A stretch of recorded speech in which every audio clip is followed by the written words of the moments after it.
शराब घोटाले के सरगना है अरविंद केजरीवाल।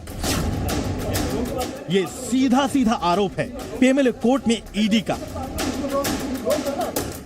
केजरीवाल को गिरफ्तार करने के बाद ईडी ने दिल्ली के मुख्यमंत्री अरविंद केजरीवाल को अरेस्ट करने वाली फाइल पेश की। ईडी ने 28 पन्नों में गिरफ्तारी के आधार की एक एक बात अदालत के सामने रखी। ईडी ने साफ तौर पर कहा, केजरीवाल इस पूरी आबकारी घोटाले की साजिश के कर्ता धर्ता और सरगना हैं। केजरीवाल शराब नीति के एवज में रिश्वत लेने में शामिल रहे हैं। केजरीवाल आबकारी नीति के निर्माण में सीधे शामिल थे। केजरीवाल चुनाव के लिए 100 करोड़ की फंडिंग चाहते थे। पैसा साउथ लॉबी से दिल्ली आया, फिर यहां से गोवा चुनाव में इस्तेमाल हुआ। इन आरोपों की पुष्टि के लिए हमारे पास न केवल बयान है बल्कि कॉल डिटेल्स रिकॉर्ड भी हैं।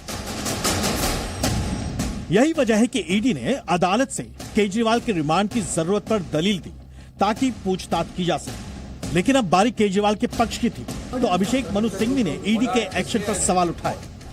उन्होंने कहा कि रिमांड यूं ही नहीं मिल जाती, उसके लिए कोर्ट को आश्वस्त करना होगा। ईडी का कहना है कि आगे मनी ट्रेल का पता करना है। ये गिरफ्तारी का आधार कैसे हो गया? पहली बार हो रहा है भारत के इतिहास में कि किसी सिटिंग सीएम को गिरफ्तार किया जा रहा है। सिंघवी ने यह भी कहा कि ईडी के पास ऐसा कोई पुख्ता आधार नहीं है जिससे साफ हो कि गिरफ्तारी क्यों जरूरी है। सिंघवी ने यह भी कहा कि लोकतंत्र बुनियाद है संविधान की। आज चुनाव से पहले गिरफ्तार कर पार्टी को जानबूझकर दूसरी पार्टियों के मुकाबले कमतर करने की कोशिश हो रही है। 75 वर्ष में कभी भी चुनाव के बिल्कुल शुरू में, चुनाव के आसपास एजेंसीज का दुरुपयोग ऐसे कभी नहीं हुआ। अब अगर कोर्ट रूम के बाहर की हलचल पर ध्यान दें तो केजरीवाल के समर्थन में आम आदमी पार्टी के कार्यकर्ता सड़कों पर उतर आए हैं।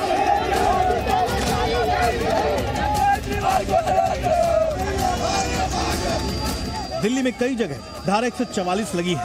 कई लोगों को हिरासत में भी लिया गया है। केजरीवाल के जेल जाने के बाद सवाल है कि आखिर दिल्ली में नेतृत्व का संकट कहीं गहरा न जाए। ऐसे में अब आपको बताते हैं कि किसके पास क्या विकल्प है। जहां केजरीवाल के पास भी कुछ विकल्प हैं, तो वहीं दिल्ली के एलजी के पास भी कुछ विकल्प मौजूद हैं। इस बीच दिल्ली के उप मुख्यमंत्री आतिशी साफ कर चुकी हैं कि केजरीवाल दिल्ली के मुख्यमंत्री पद से इस्तीफा नहीं देंगे। ऐसे में दिल्ली के मुख्यमंत्री अरविंद केजरीवाल के पास नियमों के मुताबिक कुछ अधिकार भी हैं तो कुछ मुश्किलें भी। अगर केजरीवाल इस्तीफा नहीं देते हैं तो वो जेल के भीतर से सरकार चला सकते हैं, लेकिन सरकारी कामकाज करने में मुश्किलें आएंगी। दरअसल केजरीवाल जेल के भीतर से कोई भी कैबिनेट की बैठक नहीं ले सकेंगे।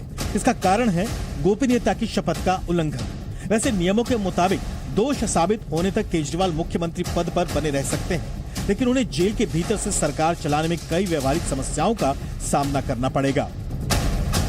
अब आपको बता दें कि केजरीवाल के पास कोई विभाग नहीं है।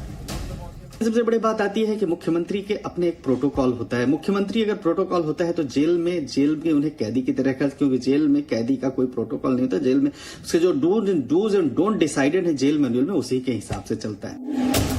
इस बीच दिल्ली हाईकोर्ट में अरविंद केजरीवाल के खिलाफ मुख्यमंत्री पद छोड़ने को लेकर भी जनहित याचिका लगाई गई।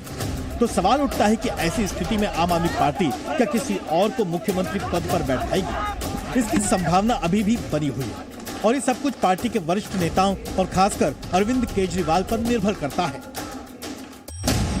अब बारी आती है दिल्ली के लेफ्टिनेंट गवर्नर यानी एलजी की, जो इस वक्त दिल्ली में केजरीवाल की गिरफ्तारी और आम आदमी पार्टी के प्रदर्शन और कानून व्यवस्था पर पूरी नजर रखे हुए हैं। यानी आखिर में एलजी क्या करेंगे? आपको बता दें कि दिल्ली केंद्र शासित राज्य है। ऐसे में उपराज्यपाल की भूमिका अहम हो जाती है। चूंकि अरविंद केजरीवाल ने इस्तीफा नहीं दिया है तो उपराज्यपाल संवैधानिक मशीनरी के टूटने का हवाला दे सकते हैं और धारा 239A(b) के तहत राष्ट्रपति शासन की सिफारिश कर सकते हैं। उपराज्यपाल 239A(a) के तहत सरकार को बर्खास्त करने के लिए भी यही कारण बता सकते हैं।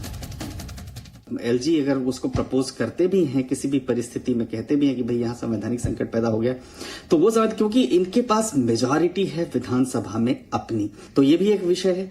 तो हाँ, केयर टेकर जैसे डिसीजंस लेना है, डिसीजंस लेने के लिए एलजी के पास जो कि संवैधानिक अधिकार है, कुछ डिसीजन ले सकते हैं पब्लिक इंटरेस्ट में कि वो जेल के अंदर है।